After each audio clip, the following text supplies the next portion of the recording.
My brother's voice echoed through the ballroom. My useless sister needs to sell her failing company to me. The words hung in the air as champagne glasses clinked in approval. My father nodded, smiling proudly at his Harvard MBA son. No one noticed me slip out the door, tears threatening to fall.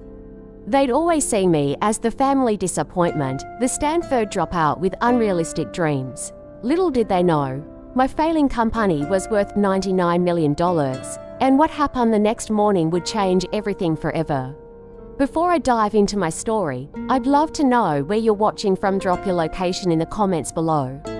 Hit that like button if you've ever been underestimated, and subscribe to join our community of dreamers and doers who refuse to be defined by others' expectations. Now, let me take you back to where it all began.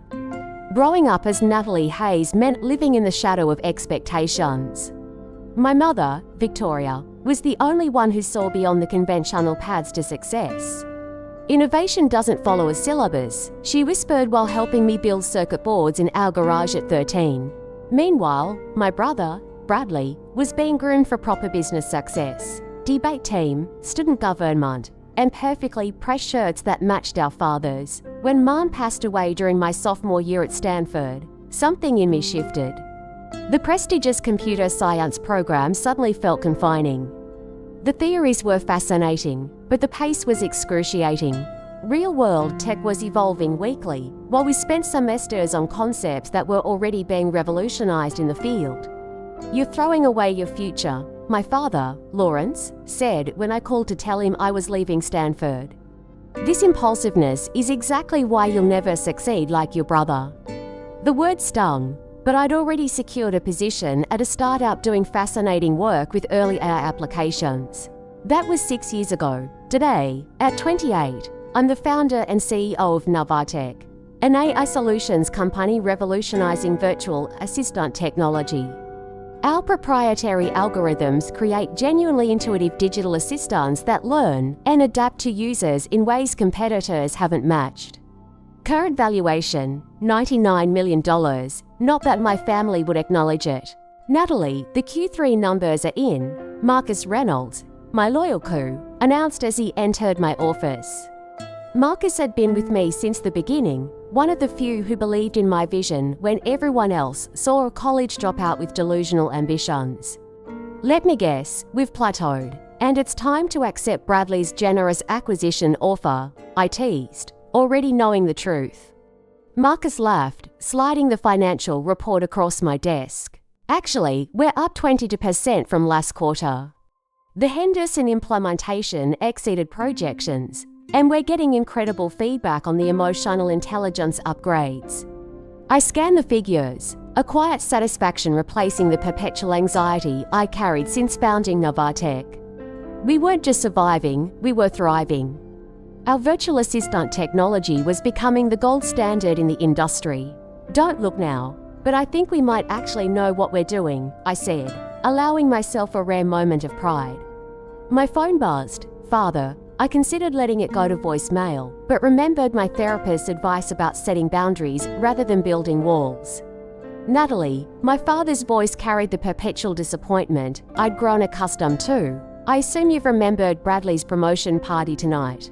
I had, in fact, completely forgotten. My brother's ascension to the youngest VP position at Hayes Consulting, my father's prestigious firm, was apparently cause for celebration.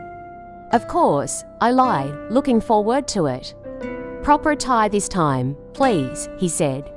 "Last family function, you arrived looking like one of your IT people. This is an important night for Bradley." I bit back the urge to point out that my IT people were helping build a company valued at nearly 9 figures. "I'll find something appropriate," I said instead. After hanging up, I walked to the window of my downtown office. The city skyline had always calmed me, all those buildings filled with people making their own paths. I'd carved mine against every expectation, against the constant reminder that I was the family disappointment. Father again, Rachel Anderson appeared in my doorway.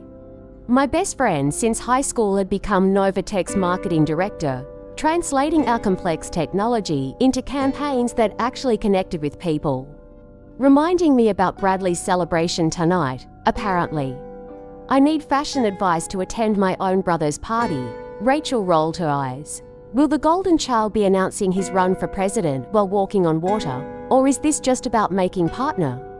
VP position, youngest in the firm's history, according to father. And I'm sure they'll all spend the evening talking about how I could have had a real career too if I'd just stuck with the program, I said. Rachel perched on the edge of my desk. It's fine, I'm used to it. That's the problem, Rachel replied. You shouldn't be used to your family treating your incredible success like some cute hobby. My phone pinged with a text from Diana Wells, my mentor and one of the few successful female tech entrepreneurs who'd taken time to guide me. Don't forget our lunch next week. Also, heard whispers about Westfield contract. Call me. Diana had been instrumental in helping me navigate the male-dominated tech world. Her company had revolutionized supply chain management software in the early 2000s, and she'd been one of my first investors when everyone else saw only risk. I should prepare for this evening's family inquisition, I sighed. Bradley's fiancée, Isabella, will undoubtedly ask if I'm still doing that computer thing, while father explains to everyone why my brother's consulting career is the epitome of success. We're the Navy Stella McCartney, Rachel advised. It says, I'm successful enough to buy designer, but not trying to outshine the golden child. Hours later, standing in front of my closet, I ran my fingers over the navy dress. Rachel was right, it struck the perfect balance. I accessorized with the small sapphire earrings my mother had left me, a reminder of the one person who'd believed in my path. My reflection showed someone caught between worlds, the tech CEO in designer clothing, still seeking approval from a family who measured success by metrics I'd long abandoned. Tonight, I'd wear my accomplishments as armor against their judgment. As I grabbed my keys, I glanced at the framed napkin on my wall, my first business plan for Novartek, scribbled during that life-changing moment when I decided Stanford's path wasn't mine. Mother had always encouraged me to visualize success differently. The world doesn't need another person following the established route, she'd said. It needs those brave enough to create new ones. Tonight, surrounded by people celebrating the most conventional definition of success, I needed to remember that. The Hayes estate loomed ahead as my Audi pulled through the ornate gates. Father had insisted on maintaining the family home in its full pretentious glory after Mother died, despite her preference for downsizing to something with less echo and more soul, as she'd put it. Tonight, the mansion was illuminated like a small palace, with luxury vehicles lining the circular driveway and catering staff efficiently moving through the crowd with trays of champagne and hors d'oeuvres. Bradley's promotion to VP was being celebrated with appropriate Hayes family excess. I smoothed my navy dress and reminded myself I'd built something valuable, something that mattered, regardless of what anyone here thought. The mantra had become necessary armor for family functions. Natalie, you actually came. Aunt Patricia air-kissed both my cheeks, her gaze immediately assessing my appearance for flaws to discuss later. How's your little tech project going? Bradley mentioned something about computers. My AI company is doing well, thanks, I replied, already regretting not sending a congratulatory flower arrangement and claiming a work emergency. How fascinating, you know. Susan's daughter works with computers to IT support for a law firm. Good benefits, I hear. Before I could explain the difference between IT support and founding a tech company, Uncle Edward appeared. There's our entrepreneur, still avoiding a real job, Natalie. The company employs 47 people now, so I'm actually creating real jobs, I answered with a practiced smile. 47, impressive hobby, he chuckled, wandering away before I could respond. The grand foyer funneled guests toward the main ballroom, where father held court near the marble fireplace, Bradley at his side like a crown prince. My brother's perfectly tailored Tom Ford suit matched father's in style, if not color, a visual reinforcement of succession and legacy. You made it, father said when I approached, his eyes immediately dropping to my sensible heels with a flicker of disapproval. Bradley's wearing Tom Ford. I do wish you'd make an effort to match the family's standard of professional appearance. Hello to you too, father, I replied, turning to Bradley. Congratulations on the promotion, impressive achievement. My brother's smile carried the same confident superiority it had since childhood spelling bee victories. Thanks for coming, Nat. Didn't think you could tear yourself away from your startup. The way he said startup, like it was an adorable phase rather than a multi-million-dollar company, made my teeth clench. Natalie, Isabella Thompson, Bradley's new fiancée, approached with calculated grace. Her family's banking fortune made her father's ideal addition to the Hayes dynasty. That dress is so practical. I adore how you prioritized comfort. The designer dress that had cost more than some cars was apparently reading as practical to Isabella's couture-trained eye. Congratulations on the engagement, I deflected. The ring is beautiful. Bradley designed it himself, she gushed, though I recognized the setting as one of Tiffany's signature pieces. He has impeccable taste. We're looking at venues in the Hamptons for next summer. The evening continued its predictable path as I circulated through clusters of father's business associates, distant relatives, and Bradley's Ivy League network. Each conversation followed the same pattern. Congratulations for Bradley, followed by confused or condescending questions about my computer business.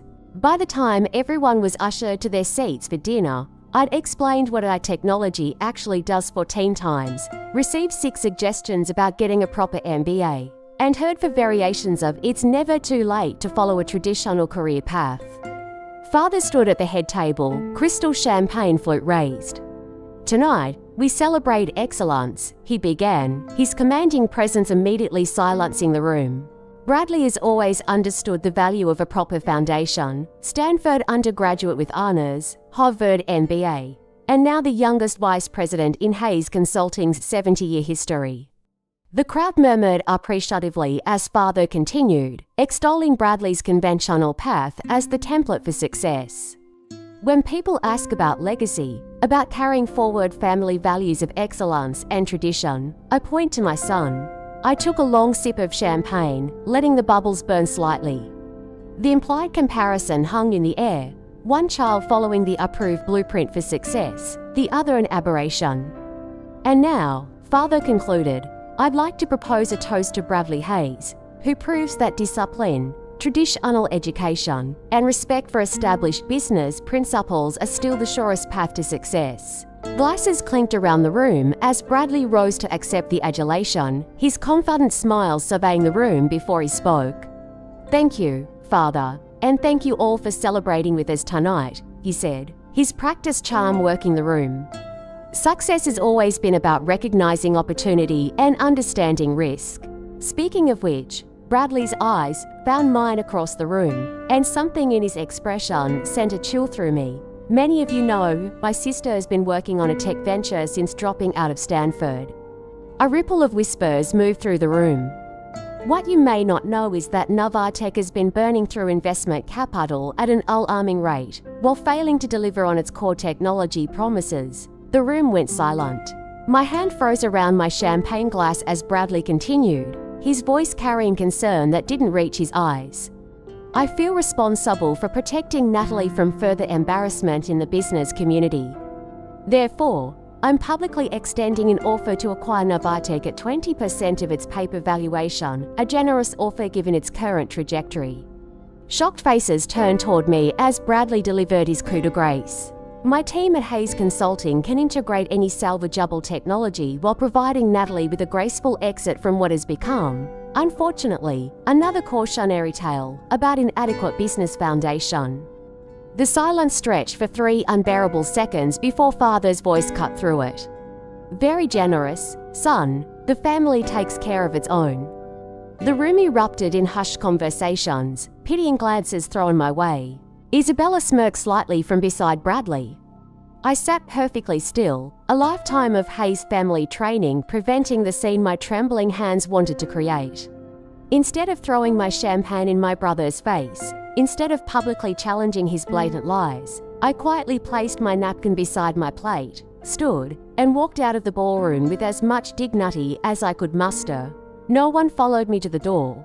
It doesn't matter what they think, I insisted to Rachel the next morning, aggressively stirring my coffee in the Novatech break room. Bradley can say whatever he wants at his little country club parties. Our investors know the truth. Rachel's expression said she wasn't buying my forced nonchalance. Natalie, your brother publicly announced your company is failing at a party full of industry people with your father's endorsement. So, our numbers speak for themselves. I took a scalding sip, welcoming the physical discomfort as a distraction from the emotional kind. Miss Hayes, Marcus appeared in the doorway, his usually calm demeanor visibly shaken. We need to talk privately. In my office, Marcus closed the door before speaking. Redstone Capital, Venture Northwest, and Sullivan Investments all called this morning. They're withdrawing from our next funding round discussions. The coffee turned bitter in my mouth. All three. Why? They cited concerning market intelligence about Novatech stability. When I pressed for details, Sullivan mentioned hearing from family sources that our technology implementation timeline is unrealistic. My brother's smug face flashed in my mind. Bradley's been calling our investors. It appears so, Marcus confirmed, and they're listening because he's Hayes Consulting, Harvard MBA, father's golden child. I finished, while I'm the college dropout running a hobby business. My phone rang. Diana Wells. I put her on speaker. Natalie, what the hell is happening? I've gotten 3 calls this morning asking if Novatech is in trouble. I explained the previous night's ambush. Bradley's telling people we're failing. Diana's psych carried years of experience navigating similar terrain. Listen carefully. Perception creates reality in this industry. If enough people believe you're in trouble, you will be, regardless of your actual numbers. After promising to make some calls to counter the rumors, Diana hung up, leaving Marcus and me staring at each other across my desk. Team meeting in 30 minutes, I decided. We need everyone projecting absolute confidence. No one can sense panic. And are we panicking? Marcus asked quietly. I thought about the Westfield contract, a $30 million implementation of our technology that would secure our future if signed next month. Not yet, but we need to move fast. The memory of my first major obstacle with Novatech flashed through my mind. 2 years ago, our initial prototype had crashed during a crucial demonstration for our first major investor. Everyone had expected me to fold. Instead, I'd walk them through the exact failure point, explain the solution already in development, and convince them to double their investment based on our team's problem-solving transparency. This was different. This wasn't a technical problem I could solve with ingenuity and caffeine. This was my own brother deliberately undermining my company for his personal gain. We'll get through this, I told Marcus with more conviction than I felt. Send the team in at 10:45. Minutes later, I'd finished presenting to our core team, emphasizing our strong fundamentals and dismissing the family drama as irrelevant to our operations. I was mid-sentence about the Westfield opportunity when my assistant, Olivia, knocked. Miss Hayes, Eric Sullivan is in reception. He says he needs to see you immediately. Eric Sullivan, the venture capitalist who just cancelled our funding discussion, showing up unannounced couldn't be good. Find out what he wants, I told Olivia, then addressed the team. That's all for now. Project confidence in every email, call, and meeting. Questions about our stability are opportunities to showcase our growth. As the team filed out, I strayed on my desk compulsively, trying to project the success I needed everyone to believe in. Eric Sullivan entered, looking uncomfortable, never a good sign from someone who evaluated companies for a living. Eric, what brings you by? I thought we weren't talking until next quarter now. I kept my tone deliberately light. Natalie, I'll be direct. I've known you 3 years, and I've always appreciated your innovation. But I'm hearing concerning things about Novatech's management and cash position, from my brother, I assume. Eric looked uncomfortable, among others. Bradley presented some compelling analysis of your burn rate versus delivery timelines. Analysis based on what data? He has no access to our financial information. He suggested your cash position is under 6 months with no clear path to profitability. I opened our financial dashboard on my monitor and turned it toward him. 18 months of runway at current burn, and that's without the Westfield contract we're finalizing.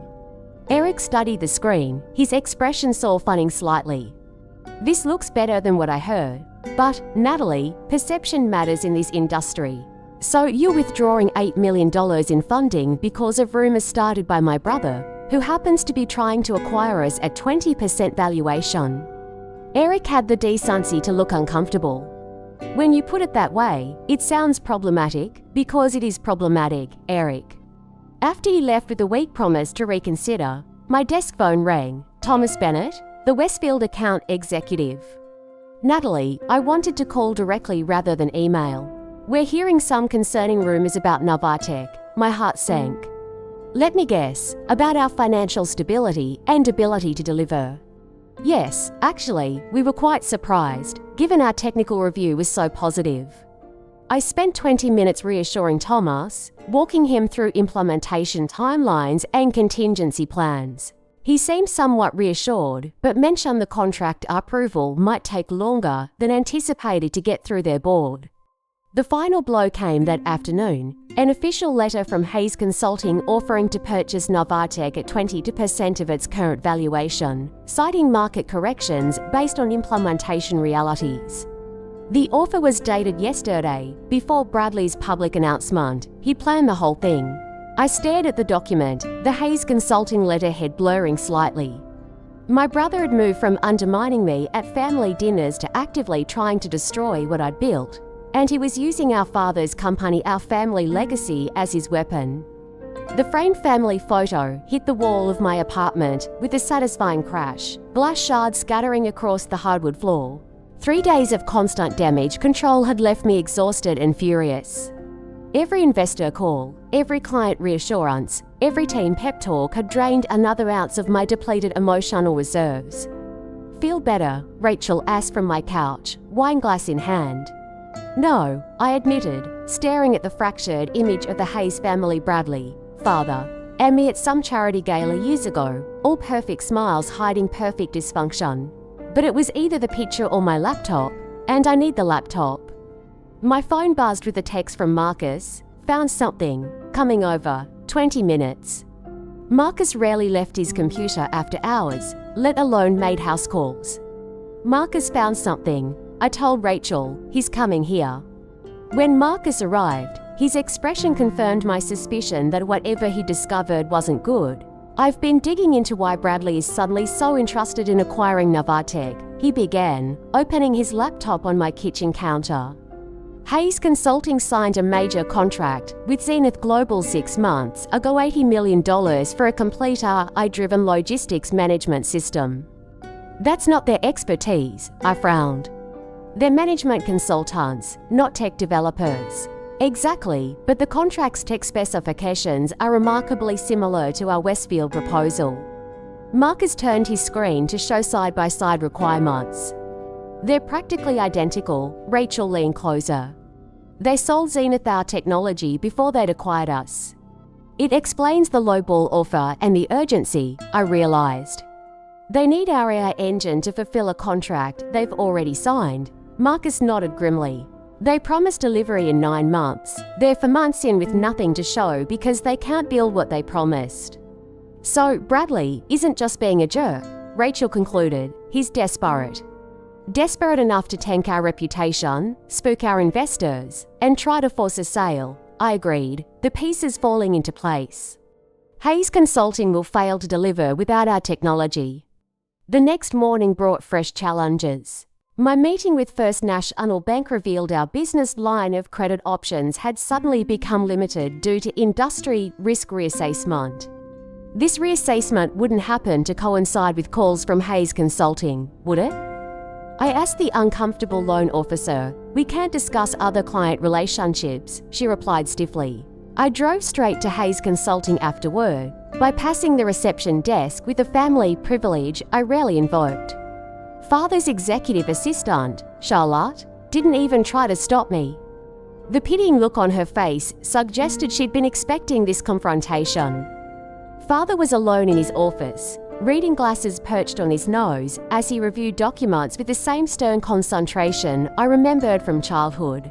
Natalie, I assume this isn't a social call. He didn't look up. You're helping Bradley destroy my company. I remained standing, unwilling to take the visitor's chair and accept the power dynamic it implied. I'm helping Bradley salvage valuable technology before your inexperience wastes it completely. He finally met my gaze. This is business, not personal. It became personal when he publicly humiliated me at his party. It became personal when he started calling my investors with lies. Father removed his glasses. Bradley is protecting family interests. Hayes Consulting can utilize your AI technology effectively within our established business framework. You mean to fulfill the Zenith contract you can't deliver on your own?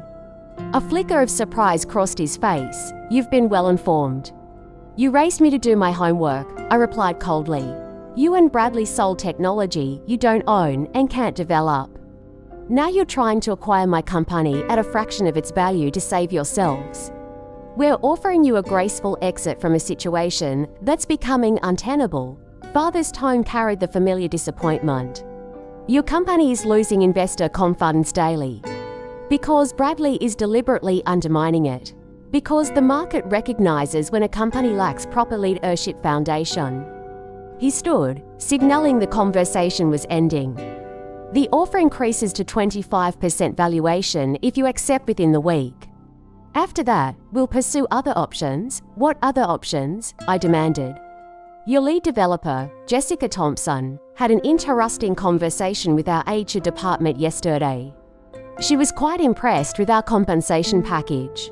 The threat was clear. They'd start poaching my team if I didn't sell. Back at Novartek, more fires awaited.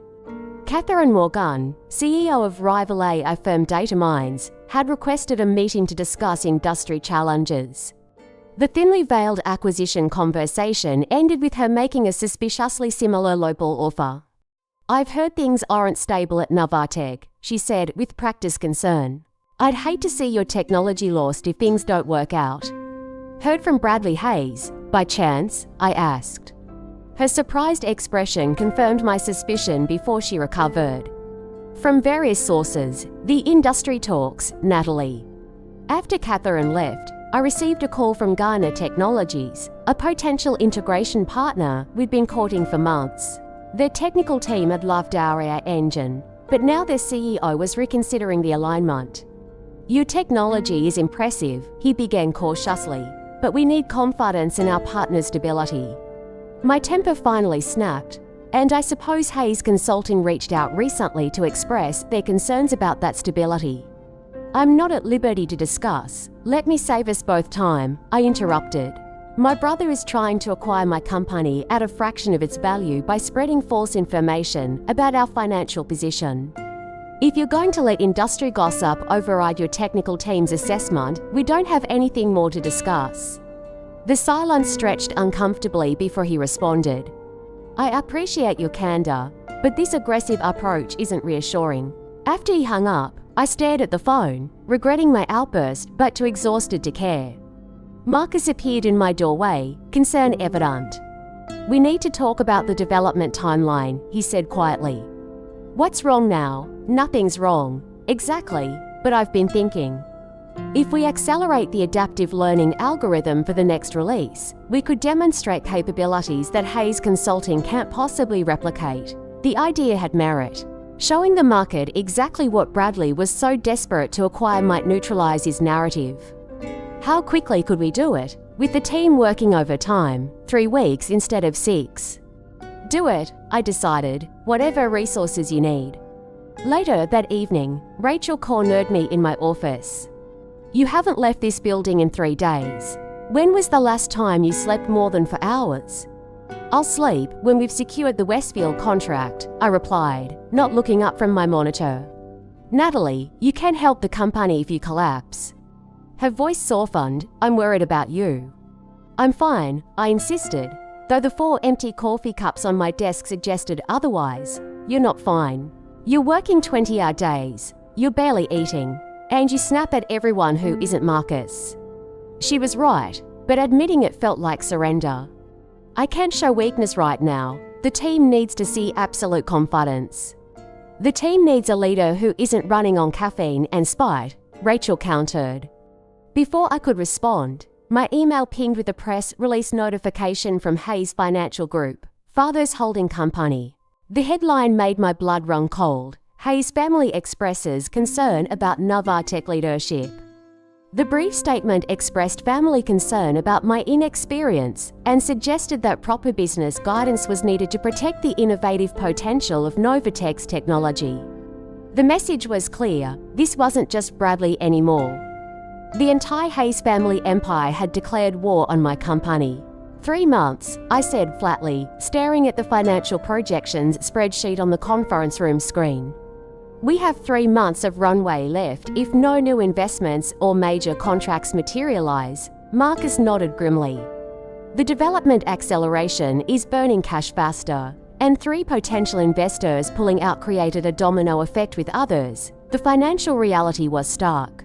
Bradley's campaign had successfully spooked enough investors to create an actual crisis from a fictional one. The cruel irony wasn't lost on me. The Westfield contract would change everything, Rachel pointed out. $30 million would extend our runway significantly if they sign, Marcus cautioned. Thomas Bennett mentioned their board as questions about our stability issues. My intercom buzzed. Miss Hayes, Alexander Mitchell is here for your 11 o'clock.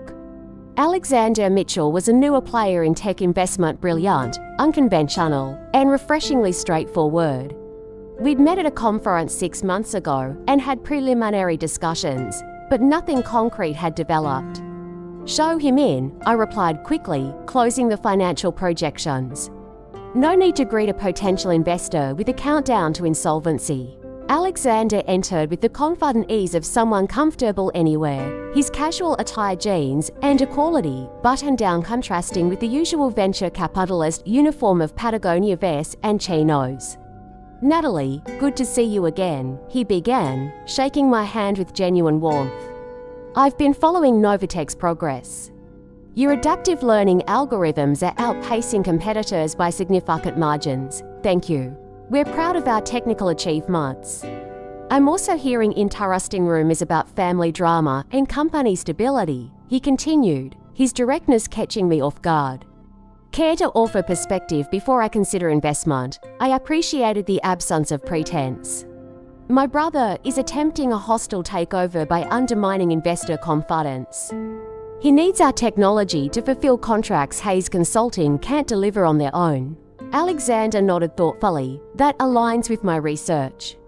Your brother has been surprisingly transparent with his campaign, at least to those who know what questions to ask. You've spoken with Bradley. I make a point of understanding all angles before investing. Hayes Consulting has technological obligations they can't meet without acquisition or partnership. For the next hour, Alexander asked insightful questions about our technology, market position, and growth strategy. Unlike most investors, he understood the technical details without simplification. I see significant potential in Novatech, he concluded. Your implementation approach solves problems others aren't even acknowledging yet. I'd like to continue our conversation next week after I review some additional information. After he left, Rachel raised an eyebrow. He seems promising. Let's not count investments before they're signed, I cautioned. Bradley probably has his number by now. Speaking of Bradley, an unexpected meeting request from him appeared in my inbox that afternoon, suggesting dinner to discuss family business matters. Against my better judgment, I accepted. The restaurant he chose was deliberately public, a clear message that he expected civilized behavior. Bradley was waiting at a corner table when I arrived, his expression betraying nothing. Natalie, you look tired, not even a pretense of warmth. Undermining someone's life's work can do that, I replied, sitting across from him. What do you want, Bradley? To offer you a lifeline. Hayes Consulting will increase our offer to 30% ownership stake in Novatech. You can retain a figurehead position during transition. The absolute audacity nearly made me laugh. You create a crisis by spreading lies, then offer to save me from that crisis at a discount. That's your proposal. It's a generous offer considering Novatech's deteriorating position. His confidence was infuriating. Your investor pool is drying up. Westfield is reconsidering their contract. You're burning cash on accelerated development that may not deliver in time. His specific knowledge of our internal challenges confirmed my suspicions about information leaks. Why the urgency? Is Zenith getting nervous about your ability to deliver? Bradley's slight flinch confirmed I'd hit a nerve. This isn't about Zenith. This is about protecting family assets. My company is not a family asset. Your company was built with family connections and the Hayes name, he countered. Father introduced you to your first 3 investors. And I've repaid every favor, every introduction, every loan with interest, I replied. Novartek succeeded despite family expectations, not because of them. Bradley's expression hardened. The offer expires in 48 hours. After that, we pursue more aggressive options, like poaching my developers, or calling more of my clients with concerns. Like approaching Westfield directly, his smile didn't reach his eyes. Their implementation needs align perfectly with Hayes Consulting's capabilities. I returned to the office to find Marcus waiting with more bad news. The accelerated development timeline hit a major obstacle. The adaptive learning module is returning inconsistent results under high data volumes. The technical crisis couldn't have come at a worse time. If we couldn't deliver the enhanced features, we'd lose our technological advantage, the very thing keeping us viable despite Bradley's campaign. How long to fix it? I asked. Unknown. Could be 3 days, could be 3 weeks. That evening, I called an emergency team meeting. Despite my best efforts to project confidence, multiple employees expressed concerns about the company's stability. My roommate works at Linker Systems. Junior developer Tyler Evans shared hesitantly. He mentioned they're expanding their AI team with significant sign-on bonuses. The implication was clear. People were considering exit options. Lunch with Diana the next day brought little comfort. Natalie, I believe in your vision and your technology, she began carefully. But you need to consider contingency plans. You think I should sell to Bradley? I couldn't keep the betrayal from my voice. Absolutely not, Diana corrected firmly, but there are friendly companies who would value your technology appropriately and preserve your team's work. A strategic partnership might provide the stability you need while maintaining your core mission. As much as I hated to admit it, Diana was right. I spent the afternoon negotiating with smaller investors, securing just enough capital to maintain operations, but at terms far less favorable than previous rounds. That evening, Marcus entered my office with a grave expression. Westfield called. They want to resize timeline expectations after consulting with industry partners. Bradley got to them. I translated. Their VP of Operations mentioned Hayes Consulting specifically. I closed my eyes, the weight of compounding crises becoming nearly unbearable. My phone pinged with an email from Bradley, an updated offer, now 25% valuation, but with a 24-hour deadline. The walls were closing in from every direction. The Novartek office was eerily silent at 3 a.m., empty except for the occasional hum of servers and the soft glow of emergency lighting. I sat alone at my desk, staring at financial projections that refused to improve, no matter how many times I adjusted the variables. Sleep had become a distant memory. Every time I closed my eyes, I saw Bradley's smug face announcing my failure to a room full of approving nods. The constant anxiety had transformed into a physical presence, a weight pressing against my chest that made each breath deliberate. On my desk sat the framed photo of my mother, Victoria, and me in our garage workshop, surrounded by circuit boards and soldering tools. I was 12, gap-toothed and grinning, holding up a crude robot we'd built together. Don't ever let anyone tell you which path to take, she'd said that day. The world has enough followers. Be the one who creates the trail others wish they'd discovered. On her deathbed 6 years ago, I'd made her a promise. I'll build something that matters, Mom, something that helps people, something you'd be proud of. I know you will, she whispered, squeezing my hand with the last of her strength. And promise me you won't let your father and Bradley crush your spirit. Their vision is so narrow, Natalie. Your mind works differently, that's your gift, not your flaw. Now, staring at the dwindling runway projections, I wondered if I'd failed that promise. Novartek wasn't just a company to me. It was the manifestation of a different way of thinking, of approaching problems, of creating value. It was everything my mother had believed I could achieve. My phone alarm jolted me from the memory, a reminder of my 9 a.m. doctor's appointment that Rachel had practically forced me to schedule. For hours from now, no point in going home. Dr. Sharon Chan's expression grew increasingly concerned as she checked my vitals and listened to my symptoms.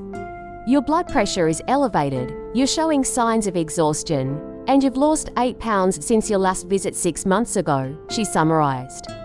How much are you sleeping? Enough, I lied. Natalie, I've been your doctor for 5 years. Let's try honesty. 3, maybe for hours on good nights, Dr. Chen sighed. Your body is telling you something important, and you're ignoring it.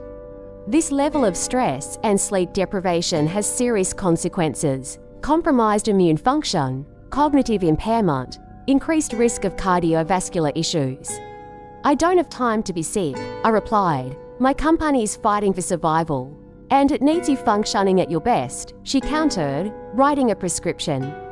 Mild sleep aid, non-habit forming. And I want you to commit to at least 6 hours of sleep and 3 proper meals daily.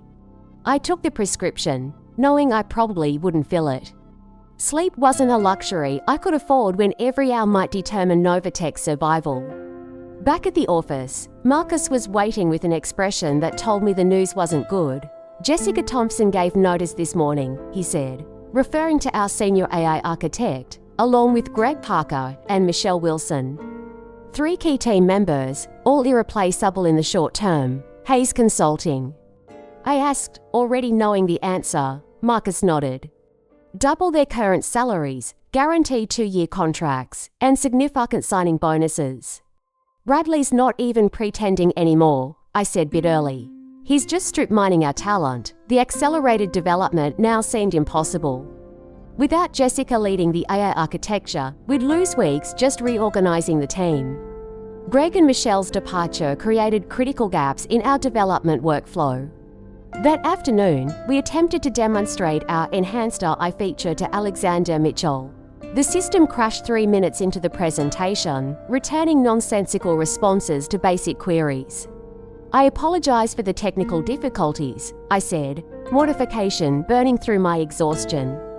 We're implementing significant upgrades that sometimes create temporary instabilities. Alexander's expression remained neutral. Innovation is messy. I understand that better than most investors. After he left, Rachel found me in the server room, staring blankly at blinking lights as if they might reconfigure themselves into solutions. Natalie, this can't continue, she said gently. You haven't slept properly in weeks. The team is seeing it. I'm seeing it. I'm fine, I insisted automatically. You're not fine. You're killing yourself trying to save a company that needs its leader healthy and clear-headed. The truth in her words broke something in me. What if I can't save it, Rachel? What if Bradley wins? What if everything I've built, everything Mom believed I could do, just fails? Rachel pulled me into a hug as the tears finally came, weeks of pent-up fear and exhaustion pouring out in racking sobs that left me gasping for breath. Failure would be surrendering your vision to become what they always wanted you to be, she whispered. Sometimes, the bravest thing is knowing when to change course to preserve what matters most. The next morning brought an unexpected development, a surprisingly reasonable acquisition offer from Cather and Morgan at Data Mines. The terms valued Novatech at 60% of its pre-crisis valuation, far below what we were worth, but significantly better than Bradley's predatory offer. We'd integrate your core technology into our enterprise solutions, Catherine explained over the phone. Your team would remain largely intact, and you'd lead integration for the first year before transitioning to an advisory role. It wasn't what I'd dreamed of, but it would preserve the technology and protect most of the team. As much as I hated to admit it, the offer was starting to look like the best available option. That evening, a handwritten letter arrived by courier, Father's distinctive script covering the heavy stationery embossed with the Hayes family crest. Natalie, it began without preamble. Family relationships need not be permanently damaged by business disagreements. Your mother would have wanted harmony restored to our family. Bradley's offer represents the most sensible path forward, ensuring your work continues under proper guidance while restoring family unity. I urge you to make the rational choice before options diminish further. The manipulation was so transparent, it would have been laughable if it weren't so painful, invoking mother while simultaneously dismissing everything she believed about my potential. The following day, I arrived at the office to find Bradley waiting in reception, his tailored suit and polished demeanor jarringly out of place among our startup aesthetic. "I thought I'd see how my investment is doing," he said with casual cruelty, glancing around at the open workspace. Hayes Consulting prefers a more professional environment, but we can address that during reorganization. "We haven't accepted your offer," I reminded him coldly. "Yet," he replied with absolute confidence. "Your runway is what, 10 weeks now? The Westfield contract is stalled indefinitely. 3 key developers started at Hayes yesterday. The smart move is to negotiate terms while you still have leverage." That night, alone in my apartment, I stared at Bradley's contact information on my phone screen, tears streaming silently down my face as my finger hovered over the call button. One conversation, one surrender, and the nightmare would end. Novartek would become a footnote in Hayes Consulting's annual report. I would become exactly what they'd always expected, a cautionary tale about straying from the approved path. The thought made me physically ill. The knock at my office door came just after 7 p.m. I'd sent most of the team home early. Morale was low enough without them watching me sift through increasingly desperate options. "We're closed," I called, not looking up from my laptop. "Natalie, it's Isabella." Isabella Thompson, Bradley's fiancée, was the last person I expected to see at Novartek. I reluctantly opened the door to find her looking uncharacteristically disheveled, her designer handbag clutched tightly against her chest. "May I come in, please? I don't have much time." Curiosity overrode caution. I gestured her inside, closing the door behind her. "Bradley thinks I'm at my Pilates class," she began, her perfectly manicured hands trembling slightly as she opened her bag. "He doesn't monitor my schedule yet, but he checks my phone sometimes, so I left it at the studio." "Isabella, what's going on?" She pulled out a USB drive and several folded documents. "I can't be part of this. What they're doing to you, it's wrong." For a moment, I wondered if this was some elaborate trap, Bradley sending his fiancée to gather intelligence or plant false information. But the genuine distress in Isabella's eyes seemed impossible to fake. "What are these?" I asked, not touching the items she placed on my desk. "Financial documents from Hayes Consulting, proof that they're the ones in trouble, not you." She pushed the papers toward me. "They've been hiding massive losses for the past 3 quarters. The Zenith contract was supposed to save them, but they promised technology they can't deliver." I scanned the documents. Internal financial reports showing Hayes Consulting hemorrhaging cash, client dissatisfaction metrics trending sharply downward, and a damning email chain about technological capabilities they'd misrepresented to Zenith Global. "Bradley's not trying to save you from failure," Isabella continued. "He's trying to save Hayes Consulting from collapse by acquiring your technology at a fraction of its value." "Why are you showing me this?" I asked, still suspicious of her motives. Isabella's perfect composure cracked slightly. "Because I thought I was marrying into a family with integrity. The Hayes name meant something to me. But watching Bradley and your father deliberately destroy your company..." She shook her head. "My father built his business from nothing. He would never respect what they're doing, and neither can I. Bradley will know you did this. Not if you're smart about how you use it," she replied, standing to leave. "I was never here. These documents found their way to you anonymously." After she left, I immediately called Marcus, who arrived 20 minutes later with Rachel in tow. "Is this legitimate?" I asked as they reviewed the documents and USB contents. Marcus nodded slowly, his expression shifting from shock to calculated strategy. "These financial statements match information I've heard whispered about Hayes Consulting. They're over-leveraged and under-delivering. The Zenith contract was their Hail Mary." Rachel added, "They promised AI capabilities they don't have and can't develop in time. No wonder Bradley's been so aggressive." If they don't deliver to Zenith, I realized, Hayes Consulting could face contractual penalties that would sink them. As we digested this information, Marcus's phone pinged with a notification. The development team fixed the critical flaw in the adaptive learning module, he announced, his voice rising with excitement. Aolana found a processing bottleneck that was causing the inconsistent results. It's working now, and it's faster than our original specifications. For the first time in weeks, I felt a flicker of genuine hope. How quickly can we implement it in the demo environment? By morning, Marcus promised, full integration within 3 days if we push. Do it, I decided, and call Alexander Mitchell. Tell him we have something he needs to see.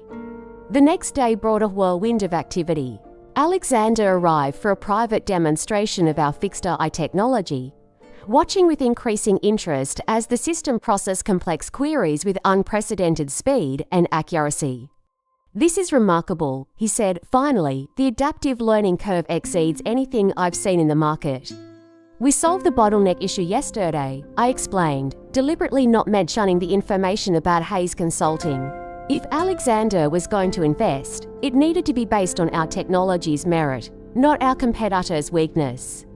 I'd like to discuss investment terms, he said after the demonstration concluded. Your valuation has been artificially depressed by market manipulation, I believe. Fair terms should reflect your actual technological position, not temporary perception issues. Meanwhile, Diana arrived for a strategy session, her expression shifting from concern to calculated determination as I shared Isabella's revelations. This changes everything, she said, pacing my office. Bradley's been playing offense when he should have been playing defense. We can use that. Together, we crafted a plan that turned Bradley's tactics against him not through public accusations or messy confrontation, but through strategic counter-movement. That evening, I called the remaining team together for an honest conversation, no more forced optimism or vague reassurances. Navartech is at a crossroads, I began. The attacks on our company weren't random market forces. They were deliberate actions by people who want our technology without paying for it. I explained this situation candidly, sharing both the challenges and our emerging counter-strategy. I can't promise this will be easy, but I can promise it's worth fighting for. Anyone who wants to step away, I understand completely, no hard feelings, glowing recommendations. To my surprise, no one moved toward the door. Senior developer Carl Turner spoke first. Jessica called me yesterday. She already regrets leaving.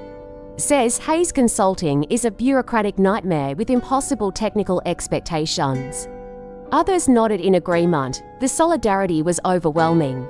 The next morning, an anonymous industry leak appeared in Techwire, a respected industry publication, detailing Hayes Consulting's technical failures and desperate acquisition attempts. The article never mentioned Navartech specifically, but the implications were clear to anyone following the situation.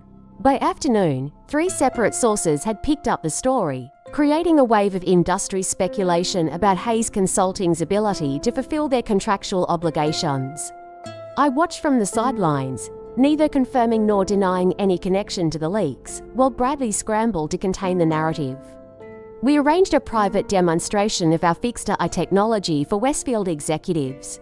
Thomas Bennett brought his CEO and to board members to see firsthand what our system could deliver. This exceeds the specifications in our original discussions, the CTO acknowledged, visibly impressed. The adaptive learning capabilities would significantly enhance our customer experience metrics. That evening, searching through a box of my mother's belongings I'd never fully unpacked, I discovered her old business journal. Flipping through pages of her elegant handwriting, I found an entry from just months before her diagnosis. Success isn't measured by others' recognition, but by the integrity of your vision. When the world pushes against your ideas, that's not a sign to abandon them.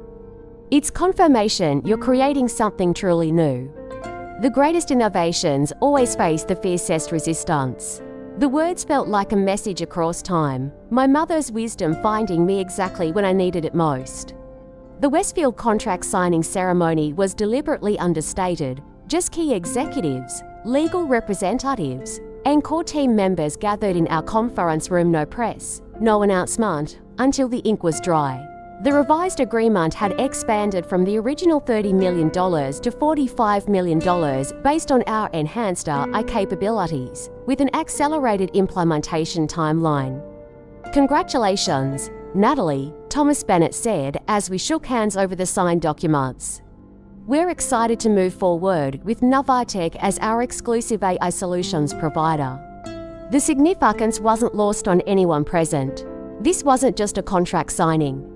It was validation after weeks of fighting for survival against deliberate sabotage. Evrything had emerged stronger. 3 days later, TechFuture published an extensive feature on our revolutionary adaptive learning technology, Evrything's a breakthrough signals new era in virtual assistant capabilities. The article highlighted our proprietary algorithms and unprecedented natural language processing accuracy, sending our valuation soaring to $150 million almost overnight. My phone began ringing constantly, investors who had previously withdrawn interest, potential partners suddenly eager to collaborate, and industry analysts requesting interviews. The same people who had distanced themselves during Bradley's campaign now claimed they'd always seen Evrything's potential. Rachel fielded most calls, but forwarded one that surprised us both. "Bradley?" "We should talk," my brother said without greeting when I answered. "Things have gotten unnecessarily complicated." "Have they?" I replied, keeping my tone neutral. "Seems pretty straightforward to me." The Westfield contract was impressive, he conceded reluctantly. Hayes Consulting would like to discuss partnership opportunities instead of acquisition. We have complementary market positions. The desperation beneath his business-like proposal was palpable. The leaked information about Hayes Consulting's technical failures had created exactly the kind of perception crisis Bradley had tried to manufacture for Evrything. "I'll have my assistant check my calendar," I responded coolly, "though I should warn you, our partnership terms have changed significantly since your last offer." The following week, Father requested a meeting at his office. I arrived deliberately 10 minutes late, dressed in the confidence of recent success, rather than seeking approval. "The Westfield implementation is impressive," he began, awkwardly navigating unfamiliar territory, acknowledging my accomplishment. Bradley showed me the technical specifications, very innovative approach. "Thank you," I replied simply, not feeling the uncomfortable silence that followed. Father cleared his throat. I may have been hasty in my assessment of Evrything's viability. Traditional business models don't always apply to technological innovation. It was the closest thing to an apology I'd ever received from Lawrence Hayes. Part of me wanted to make him work harder for forgiveness, to acknowledge exactly how much damage his actions had caused. But looking at him, older and suddenly less imposing behind his massive desk, I realized the victory had already been won. "Mom would have enjoyed seeing the technology finally come together," I said instead. She always believed in approaching problems from unexpected angles. A shadow of genuine regret crossed his face. "Victoria saw things in you that I missed. She understood your mind worked differently than mine or Bradley's. She understood it wasn't different, just differently valuable." That evening, we held a celebration for the Evrything team who had remained loyal through the crisis.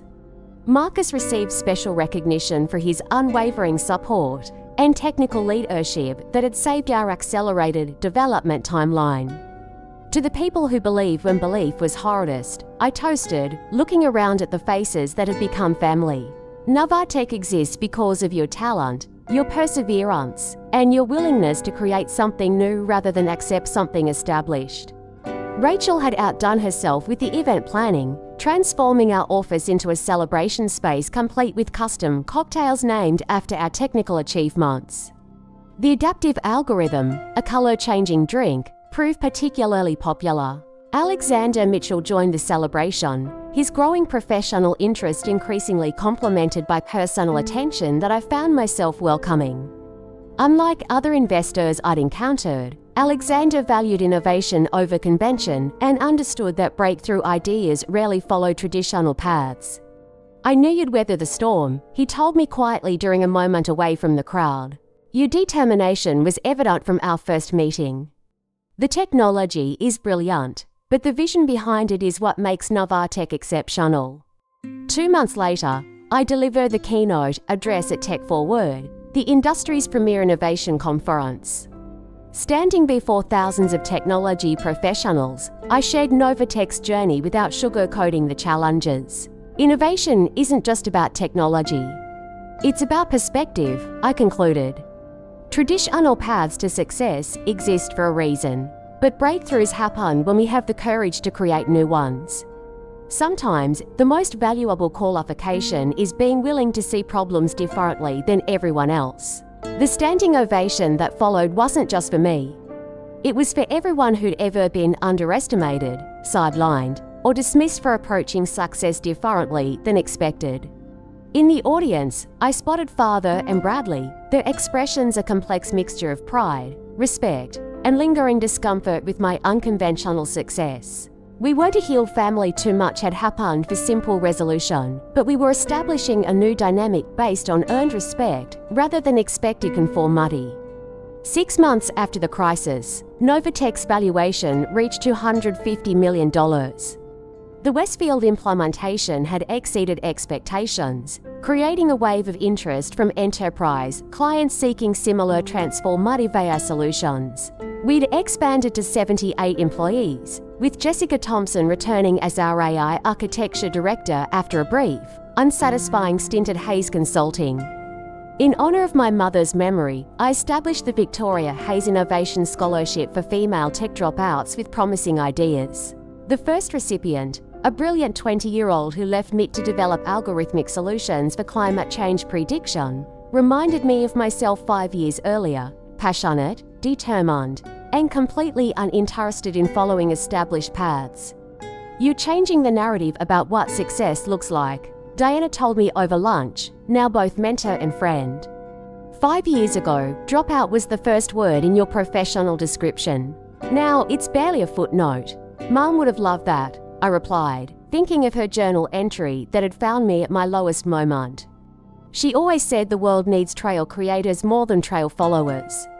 As Novatech continued expanding, that remained our core philosophy, not just developing technology, but developing new ways of thinking about what technology could achieve. The path hadn't been easy, but it had been authentic. And in the end, that had made all the difference. Have you ever been underestimated like Natalie or had to fight against people who tried to diminish your dreams?